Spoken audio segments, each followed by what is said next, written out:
Muistatko sitä iltaa, kun lauloit karaokea? Siinähän istui ne kaksi naista. Tapasin sen pienemmän myöhemmin. Mentiin melkein naimisiin. Miksi te menneet? Hukkasin puhelinnumeron. Miksi et kysy numerotiedustelusta? En tiedä nimeä. Se kieltämättä vähän haittaa.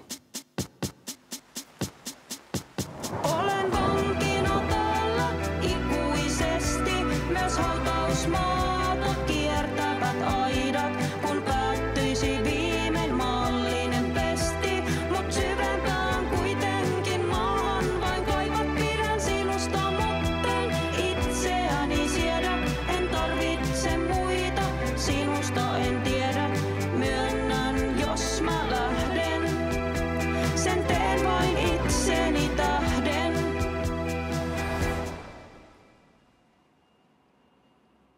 Mitäs nyt?